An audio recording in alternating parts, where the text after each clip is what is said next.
नेताजी सुभाष चंद्र बोस भारत के स्वतंत्रता संग्राम के उन नेताओं में से थे जिनका जीवन जितना प्रेरणादायक था उतना ही रहस्यमय भी। उनका जन्म 23 जनवरी 1897 को कटक, उड़ीसा में हुआ। वे पढ़ाई में अत्यंत मेधावी थे और उन्होंने इंग्लैंड जाकर भारतीय सिविल सेवा की परीक्षा पास की, लेकिन उन्होंने ब्रिटिश सरकार की सेवा करने से इनकार कर दिया क्योंकि उनका मानना था कि गुलामी के अधीन रहकर कोई भी पद सम्मानजनक नहीं हो सकता। सुभाष चंद्र बोस का विश्वास था कि भारत को स्वतंत्रता केवल अहिंसक आंदोलनों से नहीं बल्कि सशक्त और संगठित संघर्ष से मिलेगी, और यही विचार उन्हें कांग्रेस के कई नेताओं से अलग करता था।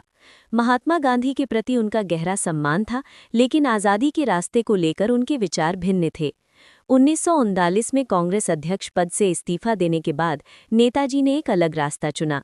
ब्रिटिश निगरानी से बचते हुए वे भारत से निकल गए और जर्मनी तथा बाद में जापान पहुंचे, जहां उन्होंने अंग्रेजों के विरुद्ध भारत की स्वतंत्रता के लिए अंतर्राष्ट्रीय समर्थन जुटाने का प्रयास किया। जापान की सहायता से उन्होंने आज़ाद हिंद फौज का पुनर्गठन किया, जिसमें हजारों भारतीय सैनिक शामिल हुए। तुम मुझे खून दो, मैं तुम्हें आज़ादी दूंगा, ये नारा केवल शब्द नहीं था बल्कि उस दृढ़ संकल्प का प्रतीक था जिसके साथ नेताजी ने स्वतंत्र भारत का सपना देखा। 1943 में उन्होंने सिंगापुर में आज़ाद हिंद सरकार की स्थापना की, जिसे कुछ देशों ने मान्यता भी दी। 1944 में आज़ाद हिंद फौज ने भारत की सीमा तक पहुंचकर इम्फाल और कोहिमा के मोर्चों पर लड़ाई लड़ी। हालांकि सैन्य दृष्टि से ये अभियान सफल नहीं हो पाया, लेकिन इसका मनोवैज्ञानिक प्रभाव बहुत गहरा था। इसने भारतीय सैनिकों और जनता के भीतर ये विश्वास जगाया कि ब्रिटिश सत्ता अजेय नहीं है। युद्ध के अंतिम चरण में जब जापान की स्थिति कमजोर होने लगी, नेताजी का भविष्य भी अनिश्चित हो गया। 18 अगस्त 1945 को ताइवान के ताइहोकू, जिसे आज ताइपे कहा जाता है, में एक विमान दुर्घटना की खबर सामने आई, जिसमें कहा गया कि नेताजी सुभाष चंद्र बोस की मृत्यु हो गई। जापानी अधिकारियों के अनुसार विमान के दुर्घटनाग्रस्त होने के बाद वे गंभीर रूप से झुलस गए और अस्पताल में उनकी मृत्यु हो गई। हालांकि भारत में इस खबर को लेकर तुरंत ही संदेह और सवाल उठने लगे। न तो कोई सार्वजनिक अंतिम संस्कार हुआ और न ही ऐसा कोई ठोस प्रमाण सामने आया जिसने पूरे देश को संतुष्ट कर दिया हो। भारत सरकार द्वारा समय समय पर कई जांच आयोग गठित किए गए। शाहनवाज कमेटी और खोसला आयोग ने विमान दुर्घटना की थ्योरी को सही माना, जबकि मुखर्जी आयोग ने उपलब्ध प्रमाणों के आधार पर यह निष्कर्ष दिया कि विमान दुर्घटना में नेताजी की मृत्यु सिद्ध नहीं की जा सकती।